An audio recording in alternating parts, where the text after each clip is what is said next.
इतना कमाल देखो पैसे कट जाता है।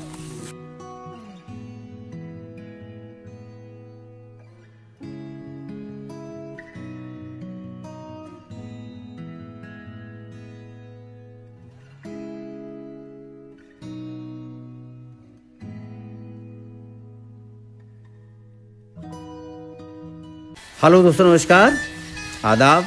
मैं डॉक्टर उमर खान आज आपके सामने फिर एक नए केस के साथ हूँ। ये मेरे हाथ में क्या है ये आप देखिएगा। ये मैं क्या दिखा रहा हूँ आपको ये देखिएगा। फिर मैं ये इसका क्या करना है ये सब मैं आपको बताऊँगा। उससे पहले मेरी आपसे रिक्वेस्ट है कि मेरे चैनल को आप सब्सक्राइब करें, लाइक और शेयर करें।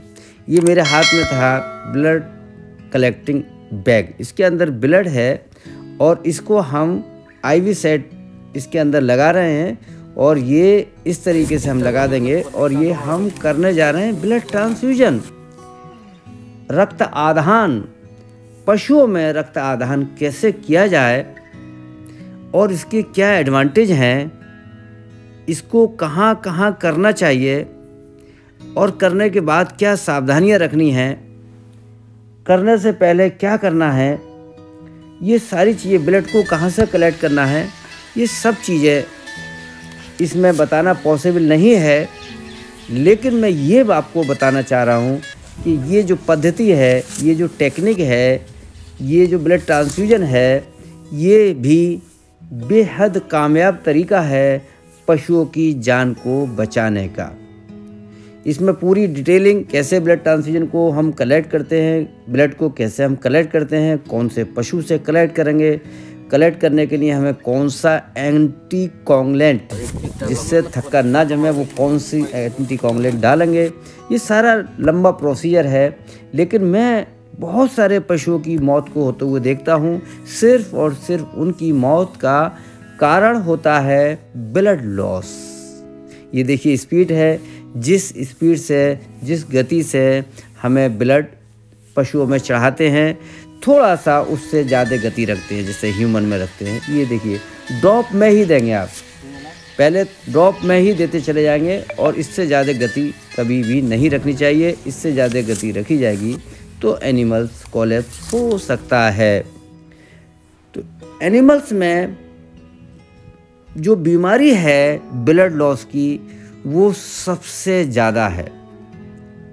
चूँकि ब्लड प्रोटोजो का जो इन्फेक्शन है सबसे ज़्यादा गाय और भैंसों में होता है। उसमें भी सबसे ज़्यादा क्रॉस ब्रीड गाय होती है, उनके अंदर सबसे ज़्यादा ब्लड प्रोटोजो। ब्लड प्रोटोजो का मकसद क्या है? दे भगत जी हैं, ये अनिल भगत जी हैं, बेहद बेहतरीन मुद्रा में हैं, बेहतरीन चेहरे पर इनके चमक है, हंस रहे हैं। मैं कुछ ऐसी बातें इन्हें बता रहा हूँ, अपनी पूरी कहानी इनको मैं सुना रहा हूँ कि जब मैंने ब्लड ट्रांसफ्यूजन शुरू किया था उस वक्त भगत जी मैं जवान हुआ करता था, मेरा एक रुतबा हुआ करता था, मैं बहुत एक्टिव वर्कर था, तब से मैं ब्लड ट्रांसफ्यूजन कर रहा हूँ। और अब तो यार जवानी का दौर है। तो भगत जी ने कहा अभी भी आप कहीं से बूढ़े दिखाई नहीं देते हैं, अभी भी आप जवान से दिखाई देते हैं, जवान से लगते हैं। और ख़ास बात यह है कि आपकी बातों में जवानी से भी ज़्यादा जोश आता है, बड़ा अच्छा लगता है। ये देखिए बार बार हमसे गुफ्तगू कर रहे हैं, हम गाय के ब्लड ट्रांसफ्यूजन में लगे हुए हैं।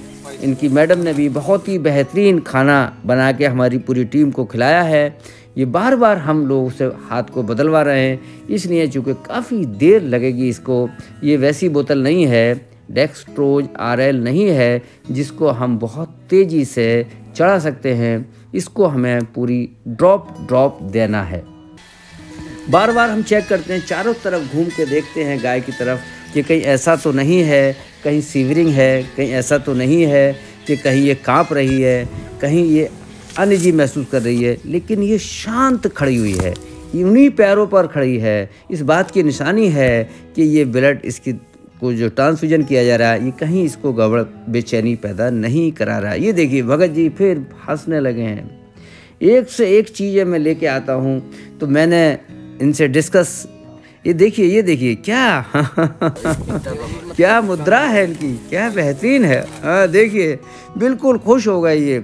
मैंने जब इनको बताई, कुछ बातें सुनाई, तो ये अगर आप कभी लाइव मुझे देखने का मौका मिले, कभी काम करने का मौका मिले, तो आइएगा। मैं ट्रीटमेंट के साथ हंसी मजाक जोक्स ये सब सुनाता रहता हूँ, ताकि लोगों के अंदर एनर्जी भी बढ़ती रहे। क्योंकि अगर हम बिल्कुल उदासी से काम करते हैं, ये देखिए, तो फिर काम में मज़ा नहीं आता। हम कहते हैं कि किसान को आप मोटिवेट कीजिए, उसको समझाइए, मोटिवेशन से ही चीज़ों को समाधान होता है। और हमने इनको मोटिवेट किया और ये ब्लड ट्रांसफ्यूजन के लिए तैयार हो गए। तो जैसा मैं बता रहा था, ब्लड ट्रांसफ्यूजन एक कला है। ब्लड ट्रांसफ्यूजन पशुओं में अत्यंत अति आवश्यक है, लेकिन ये डेली रूटीन में नहीं आ पा रहा, चूँकि इसके ऊपर काम थोड़ा कम हुआ है। इसके ऊपर बहुत काम होने की ज़रूरत है। मैं अभी नंबर भी इस पर डाल दूँगा। छोटी छोटी ट्रेनिंग अगर आप लोग आएंगे तो गौशाला में हम दिखा देंगे, जहाँ ज़रूरत होती है वहाँ हम हमको दिखा देंगे। ब्लड ट्रांसफ्यूजन बेहद ज़रूरी है। कहाँ जहाँ पर ब्लड लॉस होता है, एक्सीडेंट अगर हो जाता है, खून एकदम निकल जाता है, तो खून की पूर्ति उतनी जल्दी नहीं हो सकती बॉडी के अंदर, तो वहाँ पर आपको ब्लड चढ़ाना पड़ेगा। एक्सीडेंट के केस में ब्लड ट्रांसफ्यूजन की जरूरत पड़ेगी। और अगर कोई रैप्चर हो गया, यूट्राइन टॉर्सन है, यूट्राइन प्रोलैप्स है, बाहर बच्चेदानी आ गई है, उसकी यूट्राइन आर्टरी जो बहुत ज़्यादा ब्लड सप्लाई करती है, बहुत फोर्स से ब्लड निकल जाता है, वहाँ आपको ब्लड ट्रांसफ्यूजन की ज़रूरत पड़ेगी। रैप्चर ऑफ यूट्राइन आर्टरी जो आमतौर से हो जाती है। और एक बीमारी होती है बवेसियोसिस, टिक फीवर, रेड वाटर।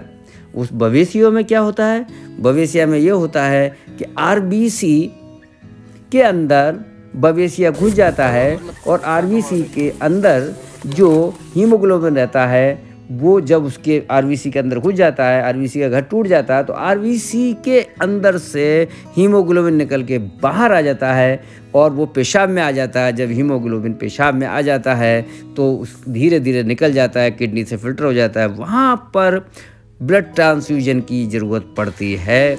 बहुत सारी टिक्स हैं, इंटरनल एक्सटर्नल पैरासाइट हैं जो ब्लड को सक करते हैं, ब्लड को चूसते हैं, और शरीर के अंदर ख़ास तौर से संकर नस्ल की जो गाय हैं उनके अंदर खून की कमी हो जाती है, और हम लोग एंटीबायोटिक दुनिया भर की चीज़ देते रहते हैं, उसमें रिजल्ट नहीं आता है।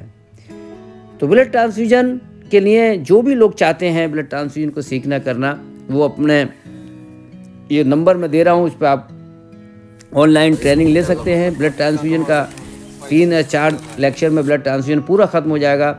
वो मैं चाहता हूँ कि आप लोग ले लें। छोटी छोटी ट्रेनिंग, छोटे छोटे सेशन हम ऑनलाइन कर रहे हैं कि ताकि हम हर एक चीज़ को 2 घंटे का 1.5 घंटे का होगा ऑनलाइन सेशन। ऑनलाइन सेशन में आप रजिस्ट्रेशन कराएं, कैसे ब्लड को कलेक्ट करना है, कैसे उसकी मिक्सिंग करनी है, कैसे उसको ब्लड ट्रांसफ्यूजन करना है।